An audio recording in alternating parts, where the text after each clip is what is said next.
the highlights when we come back. We'll be kick-starting this right away.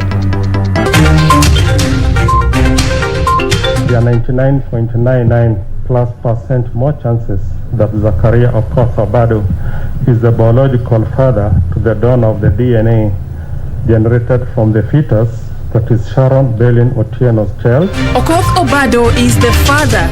Government chemist results indicate that the late Sharon Otieno was expectant with governor's child.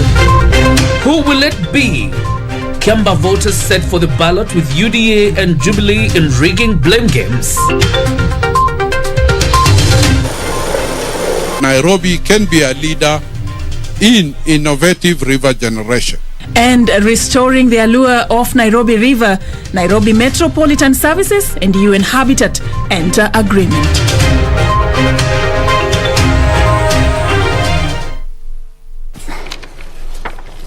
Welcome to the broadcast. Our sign language interpreter tonight is Anne Wangeshi. Continue interacting with us at KBC Channel 1. Use the hashtag Prime Edition. We'll be sampling your feedback as we continue. And my name is John Jacob Kioria. Welcome to the bulletin. Let's begin with the news that an analyst report by the government chemist indicates that Migori Governor Okoth Obado sired the late Sharon Otieno's unborn child. Government chemist John Kimani Mungai on Wednesday told the court that from the analysis there was a 99.99% chance that the Migori County governor is the biological father of the fetus. Mungai, however, said that the DNA collected from the semen extracted from the murder scene of the unknown person, or rather, the semen was of an unknown person.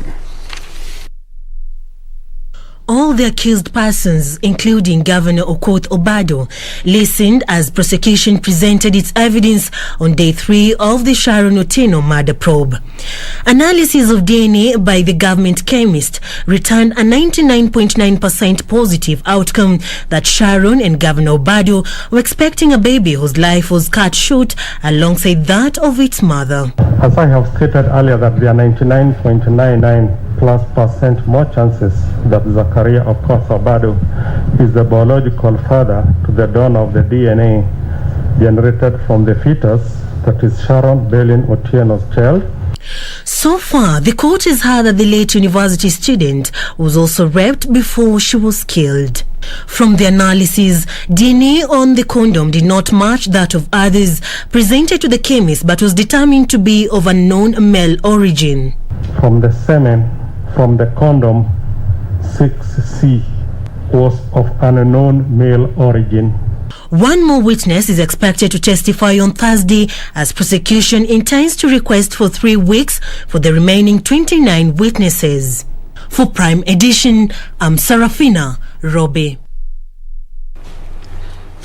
Thank you, Serafina, for that report. Now, away from that case, let's get a little political. Voters in Kiamba constituency will head to the ballot in the coming hours to elect the next member of parliament after weeks of heated political campaign.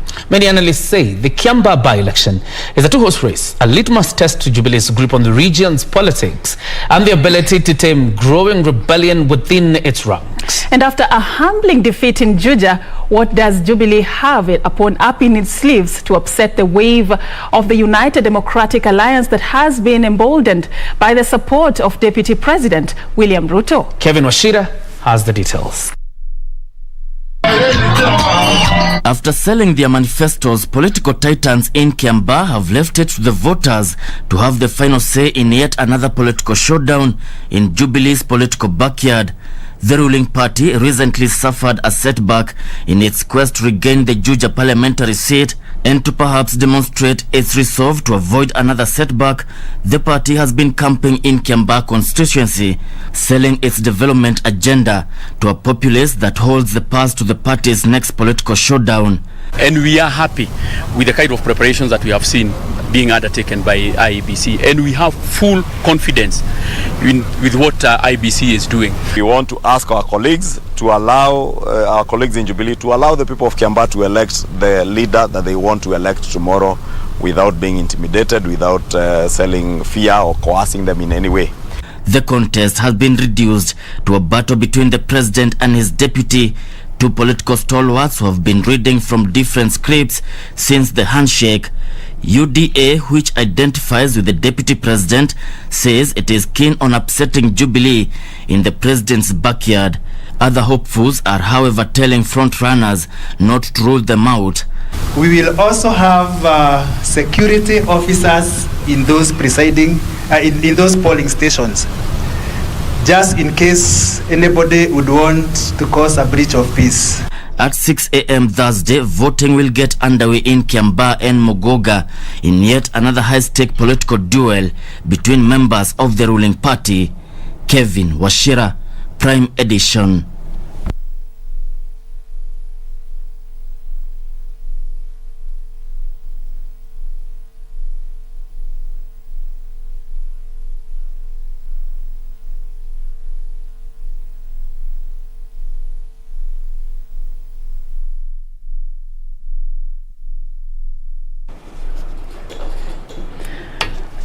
All right, the Independent Electoral and Boundaries Commission has advertised tendering process for the supply and delivery of 2022 election materials set to lapse after a 3-year contract. According to the Electoral Commission, qualified printing firms have until Friday, 13th of August, to send their tender intent to the Commission. Have a look. The Independent Electoral and Boundaries Commission has announced the kickoff of the tendering process for the 2022 election materials and equipment to qualified firms beginning Wednesday. Those interested to supply ballot papers, register of voters, statutory election and result declaration forms, elections and referendum reforms declaration forms on a 3-year contract have until 30th of August to submit their documents. According to the Commission, the tendering process will be undertaken under open international method, with tendering security capped at 20 million shillings, valid for 210 days. In the move, the Commission is looking at upgrading its technology with a view of addressing emerging issues and experiences of the 2017 general election. For Prime Edition, I'm Gladys Mungai. Thank you, Gladys, for that. Still staying with that electoral body, Dr. Joseph Kang'ethe Ng'ang'a, who served as the Chief Executive Officer in charge of education in Kiambu County, has denied claims of involvement in the misappropriation of public funds in the county. Ng'ang'a, who was the 16th candidate to appear before the IEBC selection panel, recommended that the electoral body be given a mandate to conduct party primaries to uphold the credibility. Meanwhile, Juliana Wonge Cherera, who serves as the Chief Accounting Officer in Mombasa County Government, pledged to use her experience to promote integrity and inclusion if appointed to join the commission. First to appear before the IEBC selection panel on day 6 of the ongoing interviews was Dr. Joseph Kang'ethe Ng'ang'a, who served as the Chief Executive Officer in charge of education in the administration of former Kiambu County Governor Ferdinand Waititu. Ng'ang'a had pressed to explain why the department he led did not blow the whistle when his former boss, former Kiambu Governor Ferdinand Waititu, was being accused of mismanaging county funds. As a CCM of the county, as a member of the county government, what did you do? I remember occasionally, yes, we were called at EACC to explain the laws of each department in the whole of that process. And I don't remember a time when my department was called to explain to an issue of misappropriation or any conflict with the law. Ng'ang'a, who was the 16th candidate to appear before the IEBC selection panel, also recommended that the electoral body be given a chance to conduct party primaries to ensure credibility and avert violence. The party primaries are the critical drivers of the final candidature. Many a times they are carried out by the political party themselves. And some of the political parties may not have the structures for such a process. How I wish that there was negotiation between parties to use IEBC for them to be more credible. Also interviewed was Juliana Wonge Cherera, who serves as the Chief Accounting Officer in Mombasa County, who advocated for the integration of data between IEBC and the Registrar of Births and Deaths to continuously clean up the voters' register. Since registration is a continuous process and cleaning up of the register is a continuous process, and people are dying every day and people are getting IDs every day. So that one, when it is interconnected electronically, it's going to be an easy thing. We won't have scenarios that after 5 years we still have dead people in the register. Julius Kiplagat-Rotich vowed to use his experience in boundary, delimitation and technology to enrich the efficiency of the commission. I want to be a commissioner because of my expertise and experience on delimitation and demarcation of our international boundaries. I wish to impart that experience on delimitation of constituency and ward boundaries. 18 more candidates are expected to be interviewed from tomorrow till the 22nd of July 2021.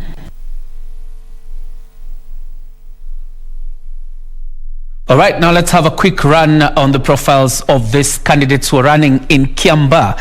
First up is Kareri Njama, or Kareri Karanja. He is the Jubilee Party candidate. His profession, a businessman.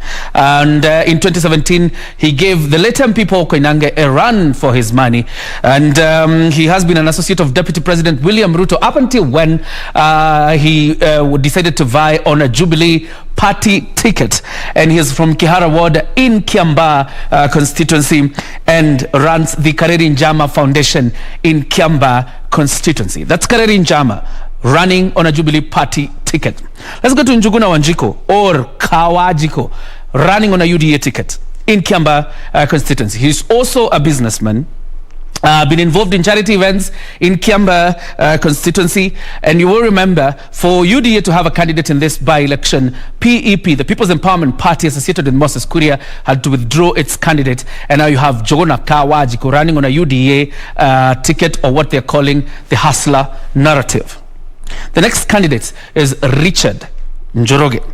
He's running on the New Democrat Party, or the TND Party. This party is associated with the Nyeri gubernatorial aspirant Thuo Mathenge. He's the party leader of a TND party, but Richard Njoroge is running on his party's ticket, that is a TND party. He's a teacher by profession, and up until I think about 2 years ago, he was the principal, Karori Secondary School, and you would imagine Karori is the headquarters of Kiambaa constituency. That secondary school there, Karori Secondary School, is where he was principal. Let's move on to Evans Geshia.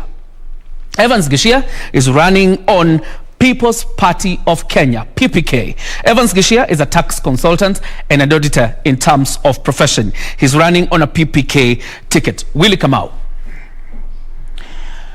Willie Kamau is running as an independent candidate. The other day, I saw him in the office of a deputy president. I'm not too sure whether he's running tomorrow. It is just that his name appears on the ballot. It's not clear whether he's running because he was in the office of a deputy president the other day. He's a businessman and a political analyst.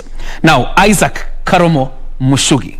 This is the youngest of them all among the 8 aspirants running in Kiambaa. Isaac Karomo Mushugi is running on a Federal Party of Kenya, FPK. Like I've told you, he's the youngest of them all, a very young man and energetic for that matter. He hopes to upset strong parties like Jubilee and UDA because the contest, like you've had intro earlier, the contest is framed. It's much more between UDA and Jubilee, but he hopes to upset the standard there and perhaps win this election. His main focus, according to him, is the affairs of the youth. Lucy Wanjiru. Lucy Wanjiru was running on a PNU ticket, or rather is a PNU candidate. But Lucy Wanjiru has since withdrawn to support Kareri Njama of the Jubilee Party. And that tells you then that her name appears on the ballot, but she's not running. She's already supporting Kareri Njama. She withdrew from the race. And finally, David Mugo running as an independent candidate. 8 of them running tomorrow, head to head, and will be live from Kiambaa. From early morning up until the results are announced, we'll be bringing you the live action here on KBC Channel 1. Back to Serfine, so we continue with the rest of the bulletin. Indeed, Kioria. It's right here on KBC Channel 1. You can trust that we will be bringing you the blow-by-blow action as things unfold in Kiambaa constituency tomorrow from early morning till when the results will be announced. So keep it KBC Channel 1 tomorrow for the Kiambaa constituency by-elections. Now on to other matters. President Uhuru Kenyatta has endorsed the appointment of Ambassador Anthony Okara from Kenya and Professor Sheila Tlu of Botswana to help accelerate the fight against malaria on the continent. The two envoys have been tasked to work with the continent's regional economic communities, including the East African Community, Southern African Development Community, and the Economic Community of West African States to prioritize the fight against malaria in their programming. President Uhuru Kenyatta, in his capacity as the chairman of the African Leaders Malaria Alliance, endorsed the appointment of two special envoys to help accelerate the fight against malaria on the continent. The president applauded Alma for the progress made towards the establishment of a digital malaria repository for the continent, saying the database will assist African nations to share best practices. The head of state said his stated agenda of digitization, adoption of country scorecards, and the establishment of 15 multi-sectoral and malaria councils was on track. I'm happy to report that in Kenya, we have now reduced the prevalence of malaria from 8% reported in 2015 to 5.6% this year. The number of confirmed malaria cases has also decreased from 113 per 1,000 persons to 86 per 1,000 persons. In addition, the proportion of patients and with malaria seeking outpatient treatment and services has reduced from 30% to 19%, while inpatient admissions have also decreased from 20% to 15%. He particularly commended Alma for the growing involvement of Africa's youth in the fight against the tropical disease and called for the establishment of a continental youth army to boost anti-malaria efforts. My youth army will promote innovation, research and development, and also create a cadre of malaria advocates and champions across our continent. The Alma scorecard for accountability and action tracks malaria as well as reproductive, maternal, newborn child and adolescent health and neglected tropical diseases indicators on the continent. For Prime Edition, I'm Jacqueline Masharia. All right, it's time for us to take a breather. But before we do, a reminder of our interview tonight. We're talking to the chair of the Young Parliamentarians Association in Africa, Kimani Kioria, the MP for Molo, and we'll be talking about the place of youth in leadership. There's quite a number of youths in the Senate and the National Assembly today. Probably with how we saw the pattern in 2017, is it likely to reflect in 2022, or the young parliamentarians have dropped the ball? We'll be talking about that later. They've always said the youths are the leaders of tomorrow. Are they? Should they? That's a question we need to ask. Yeah. But there's a way you say that name of the UDA candidates. That there's a way you say it that excites me. Let's take a short break. We will be back with much more, including that interview that is coming up shortly. Yeah.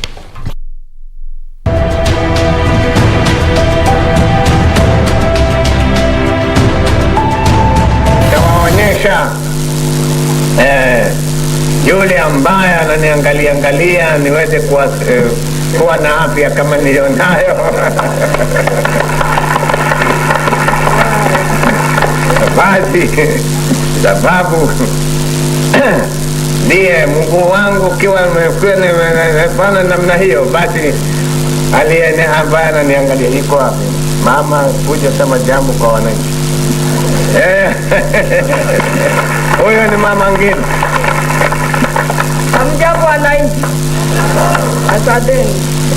Makamu wa rais ambaye aliye nyuma yangu yuko hapa, naye ni Bwana Moi.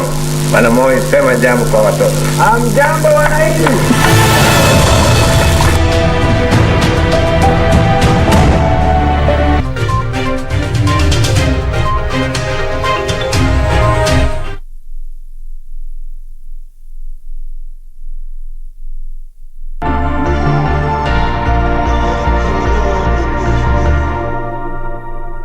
My name is Muhammad Ahmed Muhammad, the CEO of Kenya Deposit Insurance Corporation, popularly known as KDIC, with the mandate of being a risk minimizer, which entails, 1, to provide deposit insurance, that is in the unlikely event of a bank failure, that is the insured sum which is paid.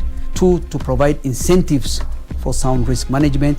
And 3 is to promptly resolve problem banking, where we are supposed to resolve banks within the shortest time possible for the benefits of the depositors and creditors of our country. Be sure, check out for a KDIC sticker in your banking hall. KDIC, protecting your deposits.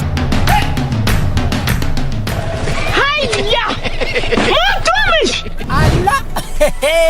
Nissan Serena ndio hii. Na unaweza kuwa wewe ndio tunapikia simu. Kodi ya Nissan Serena ni NS. Alafu kisha kwenye amount ni 50 bob. Hii Nissan Serena tunakupatia na shilingi 50. Kujiunga na QuickBid ni rahisi. Enda kwenye M-Pesa, bonyeza paybill kisha weka business number 4032353. Kwenye account weka kodi ya bidhaa unayotaka na bid yako ya chini zaidi. Kwa mfano TV 16. Kisha weka shilingi 20 tu kama idadi yako. Weka bid yako pia kwenye www.quickbid.co.ke. Kumbuka, bid ya chini zaidi ya kipekee ndio hununua. QuickBid, bidhaa bora kwa bei ya chini.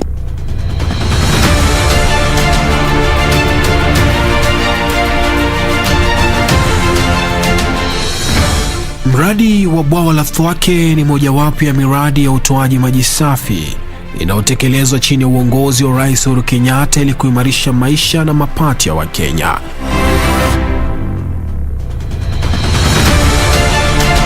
Wiki hii kwenye Project 254, bila infrastructure huwezi inua hali ya maisha ya wananchi, huwezi upate kazi.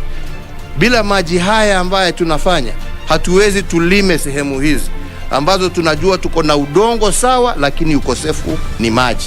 Hiyo ni infrastructure. Nataka kushukuru president wetu sana, ambaye ameshikilia hii mradi sana na akaingililia mpaka Wakamba wapate maji.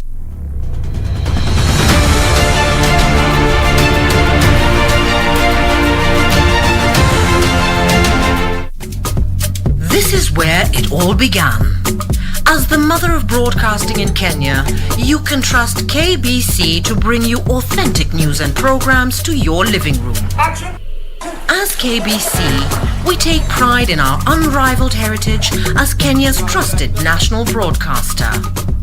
Commanding over 92% digital television signal coverage of our country, 23 radio services that cut across our entire language spectrum, a national, regional and international digital presence backed by the most experienced and top-notch broadcast professionals in the industry. A very good evening to you. The new look Kenya Broadcasting Corporation is truly ahead of the pack.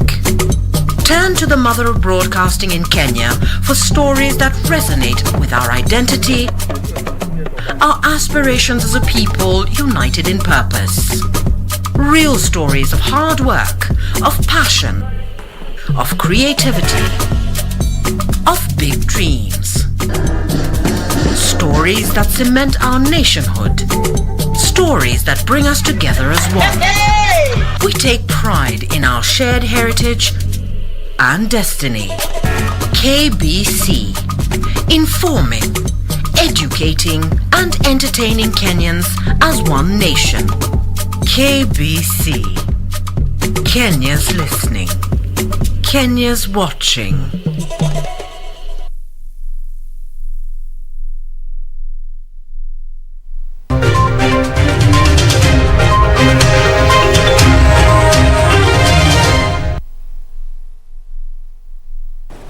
All right, welcome back. You're watching Prime Edition. Tonight on Extra Mile, we are hosting Kimani Kioria, the Member of Parliament for Molo. He's the chairperson of the Kenya Young Parliamentarians Association and also that association in Africa. Mheshimiwa, karibu sana. Asante sana. Let me give you an opportunity to say hi and then we'll begin. Good evening, ladies and gentlemen, especially those from Molo constituency. My name is Kioria Kimani, the Member of Parliament for Molo constituency, and also the President of the Africa Young Parliamentarians Network. This is a network of young members of Parliament who are elected in our respective countries in Africa. and our interest is to represent the voice of young people, not that in the Kenyan space, but most importantly, continentally in African continent. All right. And I'm very happy to be here for this discussion Karibu today. sana. Thank you. Let's begin with the contribution of young parliamentarians to Africa's democracy. And when we talk about Africa's democracy, let's bring it much more closer home, Kenya. Thank you very much. Let's start from the context that the reason why we have independence in African countries is because the young people of those years stood up against the status quo, stood up against the oppression, stood up against forms of discrimination, like for example the apartheid in South Africa, and those are the people that became the presidents of the respective African countries at independence. And even now, if you look at the current caliber of national leaders, if you look at the Railas, the Orengos, the Uhurus, the Rutos, the Odingas, they represent the young people of the 80s and the 90s.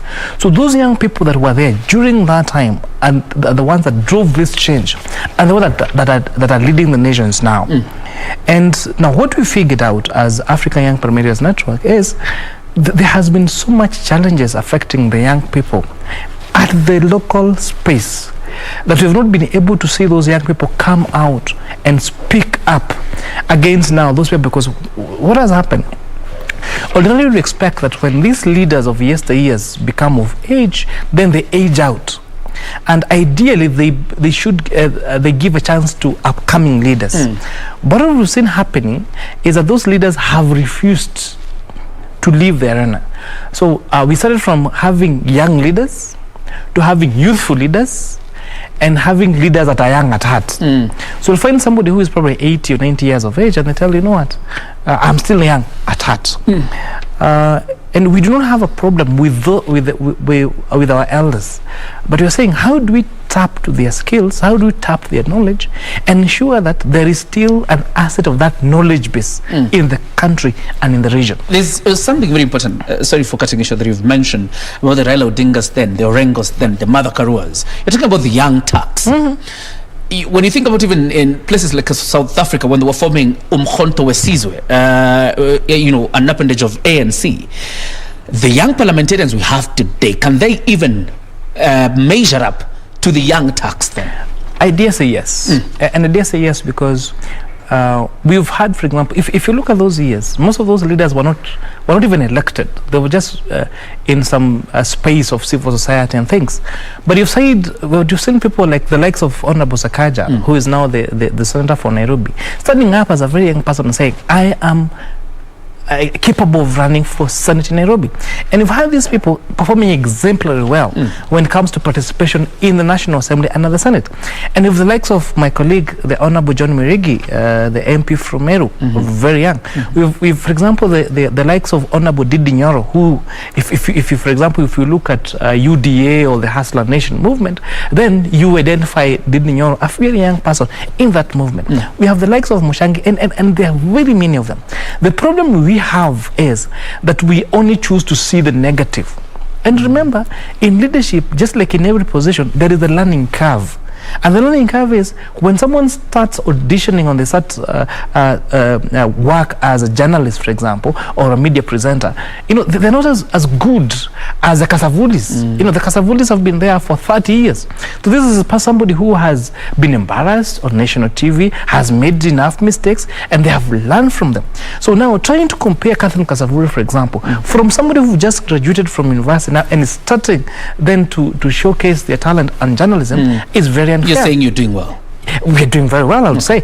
We have our setbacks. We have some places where we have let young people down. There are places where we've let the society down. But overall, all right, we are doing something. And see, we have even the likes of Edwin Sifuna, very, very young person, who is the Secretary General for ODM. So when the young people are doing well, then that's okay. But the moment wamefanya tu blank na kidogo, sasa now that's when now all the mess starts. And trust to me, there has been messes in leadership, not just in the young people, but also in the older generation. All right, let's talk about the acceptability of the youth folk. And you've counted the number of them that were elected in the last elections in 2017, quite a good number. Do you think we shall see additional numbers, particularly for the representation in county assemblies, as well as in the National Assembly and Senate, and probably even governors? I dare say that you're going to see an even more youthful leadership in the next election. Because, and even not even looking about that, look at even, let me call them the oldies. Yes. Most of them are really struggling to identify one with the young people. They're really trying to blend in. And I'll give a very good example. There's this culture that's coming up called the Gegeton culture. And listen to the political temperatures. Go to those political meetings, and then you'll see the leaders even trying to imitate the language of these young people, even when they don't understand it. Which means that the voice of the young person is slowly getting heard in this country. And we're going to, and what we're going to see even in the next election, we're going to see even more and more young people who dare to run for elective office. Because a very long time we were told that you guys, you don't have to run, you'll be nominated. And people have realized you wait to be nominated, then they nominate the commanders and the Beth Mugas, respectively, okay? I've nothing against them. And then young people have realized, oh, so Kumbi, we are told to wait until now we are given this elected position and they never get to be. So the nominated position. So we have more and more young people who are daring to run for political office. And I'll even give an example. I'll give an example of Kiambaa. The ongoing campaigns in Kiambaa. Whether you look at Kawanjiko or look at Karemi Wajama, you see two very relatively young people competing for, and those I would say would be, one of them is going to be be declared MP the day after tomorrow. And you see a generally young face in the two of them. You go to the by-election that we had in Georgia. Koibori is a very young person. You go to all the by-elections that we've had more and more young people stand up for elective positions, and you've had them actually win. All right. Let's talk about, and you say we have a tendency to focus on the negative. Quite interesting, but there's this feeling, particularly when you look at young parliamentarians inside the National Assembly and also the Senate, that young parliamentarians are slowly casting the picture of a compromisable lot. They have no standing. You can compromise them very easily. Let me give the reality. Apart from the Honorable John Muregi, every other young person elected, whether at the National Assembly or at the Senate, is elected on a political party ticket. I'm a Jubilee member of Parliament. The others are ODM or ANC or WIPE or whichever political party they ascribe to. And let us not lie to each other. These political parties have their owners. And so it's a very tricky balance between, if you want to serve in the next election, if you want to be consistently into this office, so that to make a fundamental change in the society. Because again, if you're elected for 5 years, there isn't much that you'll be able to achieve. So you want to be there in leadership, so that even what you gain now, you learn from your mistakes, you constantly improve yourself, you mentor others, so in the next 10 or 20 years, you can be governor material, you can be presidential material. How do you do that? You're operating in a space that's dominated by political parties. If you go, for example, to Mount Kenya region, or say the Kikuyu speaking nation, for example, you either speak the voice of Hasla Nation, or on the other side the Jubilee. Try running on our new DM ticket in Nyeri, and you'll be utajua how. Does that explain what, and this is a little bit political, does that explain your dalliance with the deputy president? All of a sudden then you're drawn back, we don't see you again, out? You have to learn the political space, and it doesn't need to take a genius. If you come from a region that speaks a particular voice, if for example you come from the Rift Valley, and Rift Valley is saying that you have to be UDA, come on. If you want to be of service to your people, then you'll have to ascribe to those politics is local. And you can be all the national you want, you can be all the international you want, but fundamentally, if you are a politician, you must listen to your employer, who is your voter. So to me, my voice is, what is a Molo person saying? Where does a Molo person want to go? Because remember, my responsibility is to represent them and their interest. So if they ask me to represent them in a particular way, fundamentally, no matter how much goals I have out here, I must align myself to the goals of my employer. All right, quite interesting. Let's talk about the youth agenda in Parliament.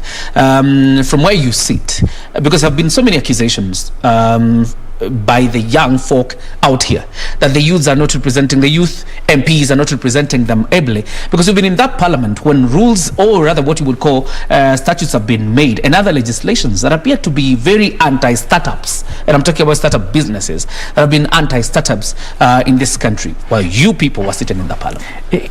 Unfortunately, and I dare say this, slightly out of topic a little. If you look at what is ongoing in South Africa, I was seeing on the news how the only one shop that was not marked or that people did not sell anything from was a bookshop. They sold everything from the hotels, from every other shop, but nobody touched the bookshop. So in relation to Parliament, there's a document, there's a record in Parliament called the Hansard, and that's what young people should use as a reference point. I give an example. Last year, when you were when you were vetting the IBC commissioners, there came a young person. I remember he was from Goosiland. I forget his name.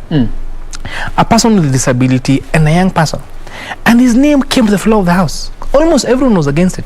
We held hands as young people and said we are supporting this country, this candidate, no matter how unpopular this person is among those other people. Because sometimes some of these positions, when they come for vetting, whether it's commissioners and all, if it's not a big political if it's not a big political name out there, then they don't get the support of Parliament. And that guy nearly became a registrar, a deputy registrar of political parties. And they could go on. We have, for example, the law that was started, this amendment was brought by the Honorable Isaac Maura, for example, on elimination of this requirement that you have to get help clearance certificate from everywhere, from every government. And he came, we brought that, and most of us as young people combined, and we fought against that. Now that is no longer a requirement. Last session, there was a delay in disbursement of help funds to university students, and comrades were saying now we have to go on strike. And I am on the record. I'm the one who moved that and said, if the CS Treasury does not release those funds to those to the comrades, then it's not going to be business as usual. And the moment we made that statement, as now Kenyan Parliamentarian Association, as young members of Parliament, the CS Treasury actually took point and funds were dispersed and dispersed on time. But you see now, people don't want to focus on that. They want to focus on a few things. And remember, we are the minority in Parliament. So even if we really wanted to pass some particular legislation, remember, at the end of the day, the Speaker will put the question. Of those of their similar opinion say aye, of those of the speaker say nay. So if the nays are more than the ayes, definitely the nays will have it. And that is the reality. Those are the rules and procedures. Those are the rules and procedures of the House. As we wind up very quickly, because you mentioned about Kiamba, and your peers, I know, are spending the night in Kiamba, others supporting the UDA candidate, others supporting the Jubilee candidate, and like you've ably said, clearly it's a two-horse race between UDA and Jubilee. Kimani Kuria is supporting which side? I am a member of Parliament representing the great people of Molo. Yes. And this election is not in Molo. It is in Kiamba. And your peers are in Kiamba. But I'm really hoping that the best candidate wins. And I'm rooting for the Jubilee candidate for this reason. All right. Karili Njama to me has demonstrated to be somebody who has been with the people consistently. Okay. I find Kawanjiko as somebody who has just come in now because there's a by-election. But if you look at Karili Njama, he has been there before. So I find Karili Njama as someone who has Kiamba interests at heart. And secondly, I'm looking at this scenario, and here I'm being totally objective and non-political at all. Very quickly, as you the best. I'm looking for a situation whereby in the next parliament that we are going to vote in the individuals, not necessarily their political parties. Because the reason why a lot of complaints is going on against the 12th parliament is because we have parties, not individuals. And when those parties are whipped by the respective party leaders, then we have bills that should not even see the light of day coming to be part of the floor of the House. And that's my problem. So I'm really hoping that the Jubilee candidate will win, and hopefully he will win, but whoever wins, then we'll support them, because the will of the people of Kiamba is supreme. All right. Tomorrow we are live from Kiamba from 6 a.m. in the morning all the way up until when the results are announced, and you will get that happening right here on KBC Channel 1. Unfortunately, we are constrained of time. We have more news lined up for you, including business with Caroline Jenga and sports with Richard Monga. Don't go too far.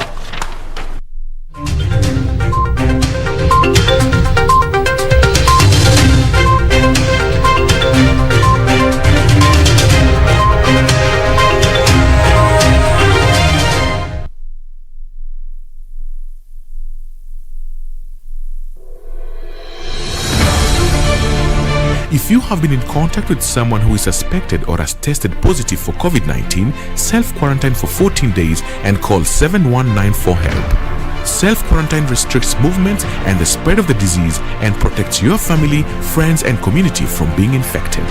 During self-quarantine, you are advised to stay in a separate room, disinfect surfaces and clothing with appropriate disinfectant, avoid sharing household items, including utensils, towels and beddings, do not receive visitors, wear an appropriate face mask if you must be around other people. COVID-19 is preventable. Protect yourself, family and the community. This message has been brought to you by the Government of Kenya and its partners.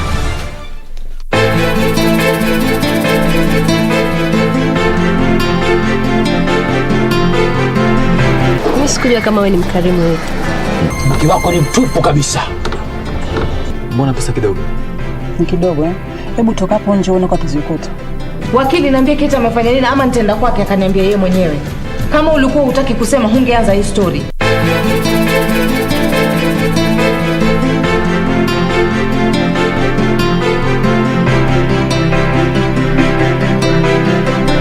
What does this number mean to you?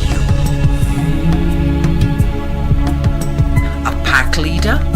A winner? Or just a number? To us, it means freshness, boldness, vibrancy and heritage. That's why at KBC Channel 1, we make it easier for you to pop up your family entertainment to a fresh, exciting and colorful bouquet.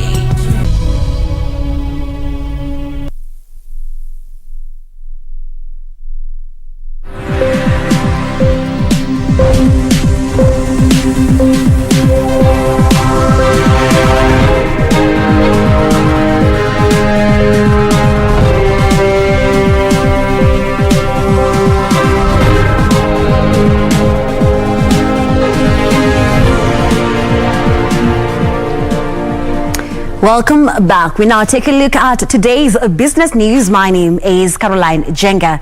The Energy and Petroleum Regulation Authority has retained the current fuel prices, citing an increase in landed cost of fuel. A litre of super petrol will be cheapest in Mombasa, retailing at 124.72 shillings per litre. Diesel will retail at 105.27 shillings, while kerosene will retail at 95.46 cents per litre in Nairobi. A litre of super petrol will retail at 127.14 shillings per litre. Let's take a look at that.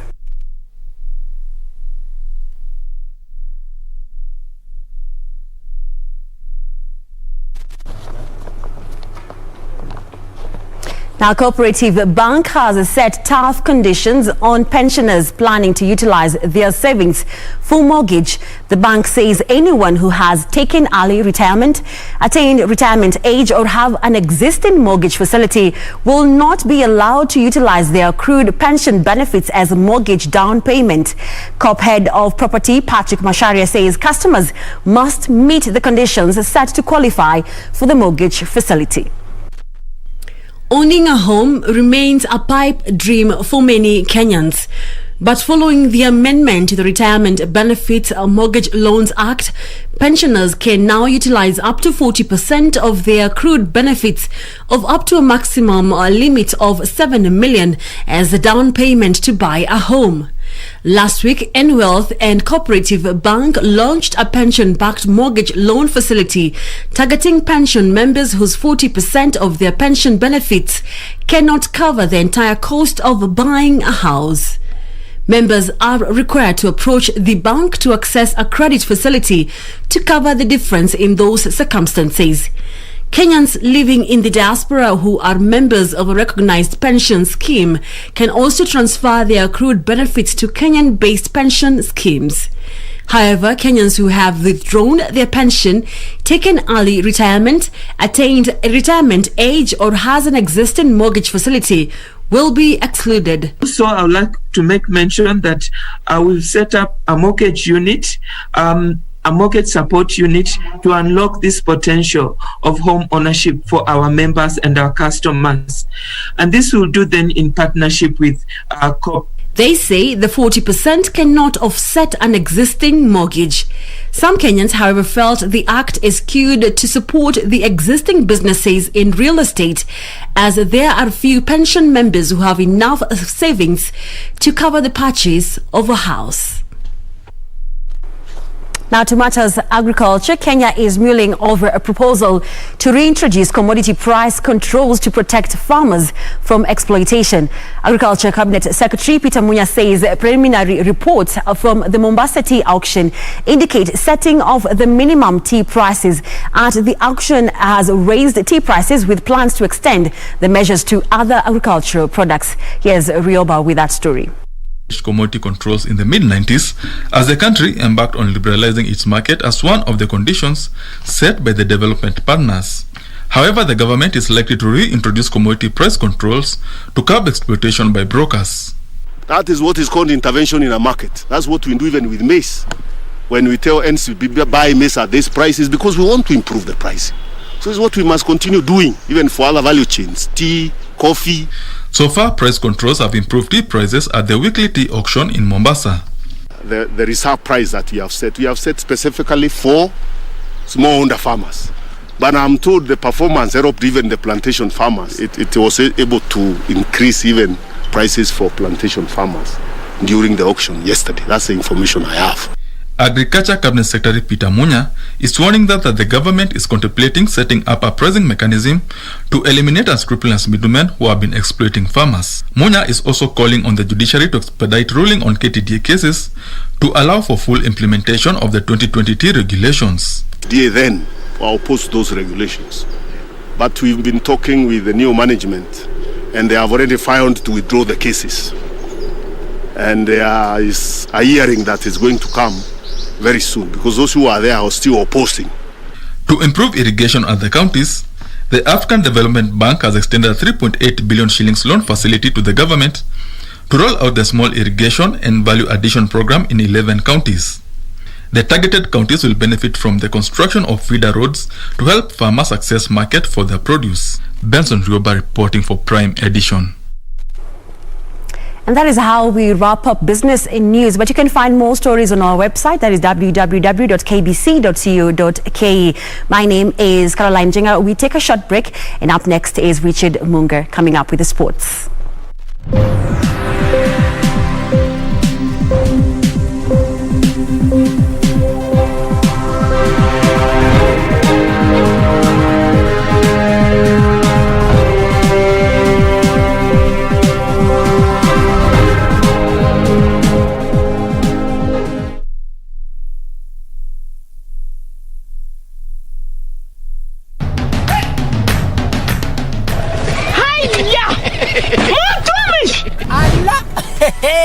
Nissan Serena ndio hii, na unaweza kuwa wewe ndio tunapikia simu. Kodi ya Nissan Serena ni NS, alafu kisha kwenye amount ni 50 bob. Hii Nissan Serena tunakupatia na shilingi 50. Kujiunga na QuickBid ni rahisi. Enda kwenye M-Pesa, bonyeza paybill, kisha weka business number 4032353. Kwenye account weka kodi ya bidhaa unayotaka na bidi yako ya chini zaidi. Kwa mfano TV 16, kisha weka shilingi 20 tu kama idadi yako. Weka bidi yako pia kwenye www.quickbid.co.ke. Kumbuka, bidi ya chini zaidi ya kipekee ndio hununua. QuickBid, bidhaa bora kwa bei ya chini.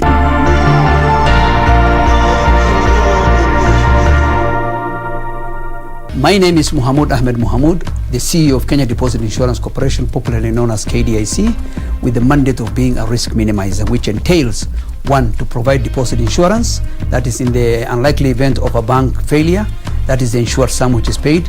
2, to provide incentives for sound risk management. And 3 is to promptly resolve problem banking, where we are supposed to resolve banks within the shortest time possible for the benefits of the depositors and creditors of our country. Be sure, check out for a KDIC sticker in your banking hall. KDIC, protecting your deposits.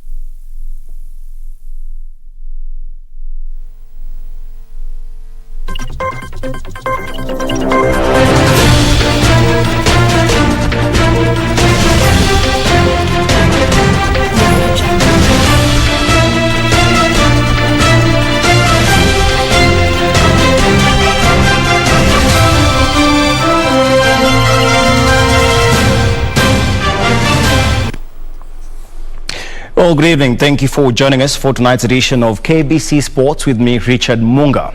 Now, Football Kenya Federation has today launched the Women Football Strategy, which will help highlight and grow the massive potential of women's football in Kenya. The launch brought together all stakeholders of women football in Kenya, in which the head of the women football in Kenya, of course, that is Doreen Petronabwire, took them through what the strategy entails. During his time in office, FKF President Nick Mwendwa embarked on a journey to positively transform women football through adopting statutory obligations and research-based regulatory frameworks meant to promote and support women's football. The focus has been increasingly the number of women actively participating in the sport and providing the much-needed opportunity for the women to occupy key decisions, making positions both at boardroom and technical developmental level. This is 23-27, all right? So 2021 to 2027, we're looking at a span of 2 World Cups. Sometimes we never say for sure we will qualify, so it's good to give you a chance, yourself a chance for 2 shots. While I'm here, 23 and 27 is a span for this strategy in what we want to do. He also intends to help improve the sport's outstanding in CAF and FIFA rankings, popularize the game and make it the #1 choice women's team sports in the country, professionalize the entire scope and women's game, and ensure regular qualifications to all major regional and international tournaments. Very young guys who are raring to go. I have been with that team now in 2 camps. I want to tell you, the only thing, Doris, is that 2022 comes before 2023. But otherwise, I am convinced that we are 2 matches away from the Cup of Nations next year in Morocco. I believe we are going to Morocco for sure for the Cup of Nations. Daniel Mwendwa, Sports. Meanwhile, Faith Ogalo says she is all set for the Olympic Games after securing the sole ticket to represent the country in Taekwondo. The second time that Kenya will be represented at the Olympic Games after missing out for 12 years. Kenya was first represented in Taekwondo in 2008 at the Beijing Olympics with the late Dickson Wamwiri and Milka Akinyi.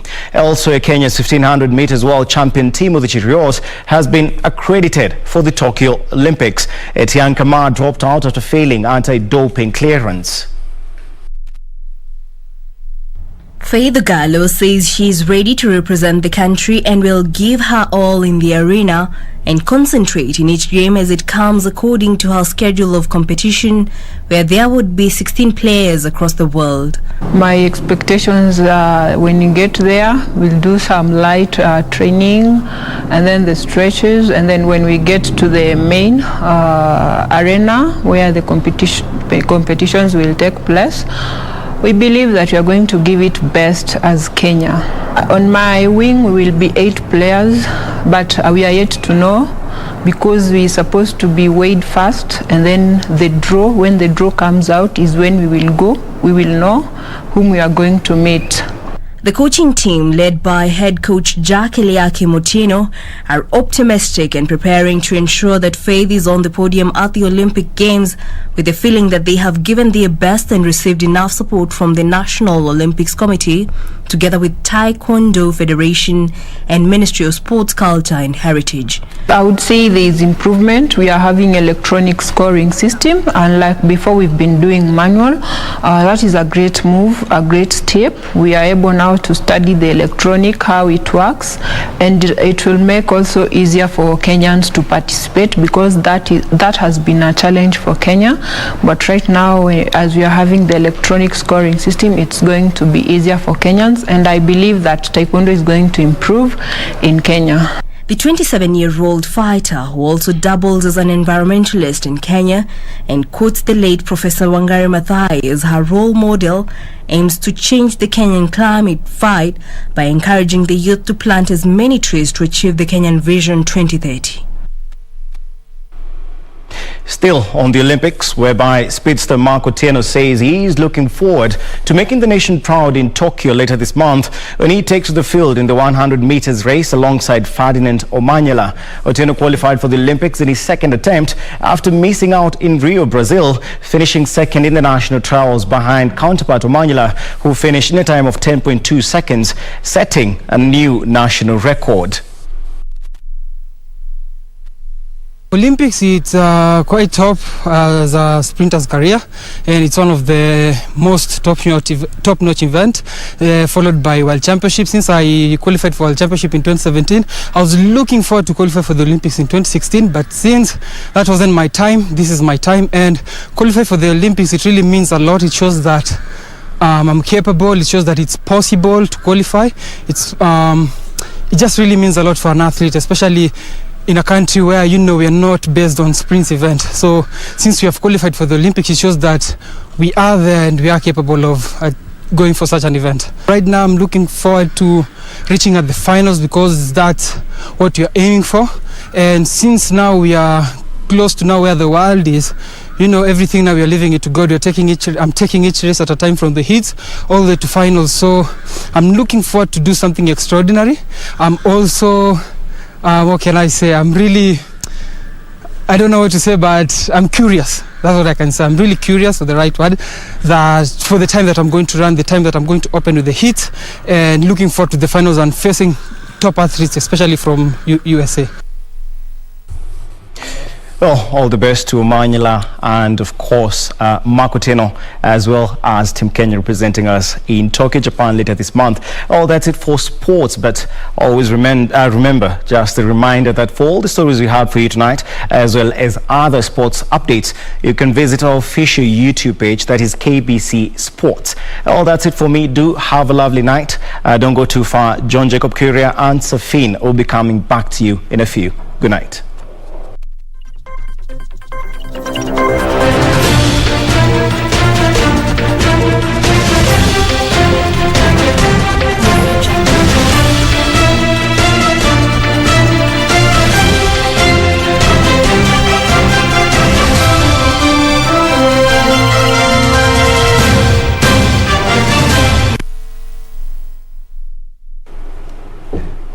All right, and that's how we wrap it up right here on Prime Edition tonight. All right, before we wrap up, some quite interesting feedback coming in here.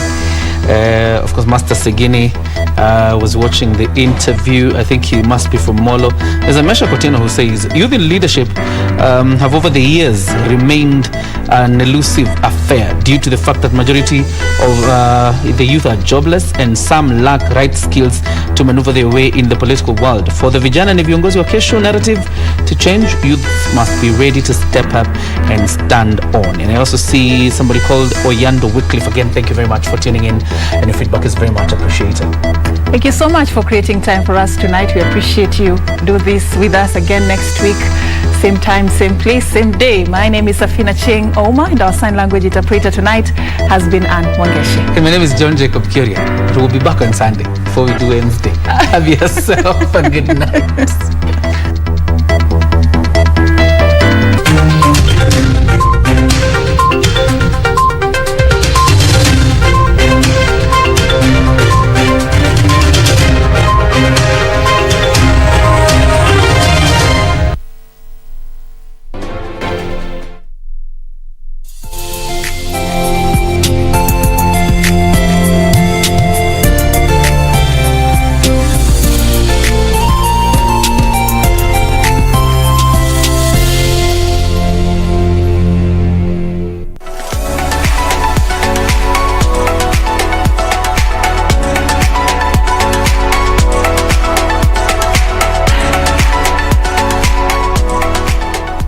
Asante sana mpenzi mtazamaji, mahali popote unanitizama. Kwa majina najulikana kama Mutumishi Asante. Yes, oh yes. Na hapa kwenye Quick Beat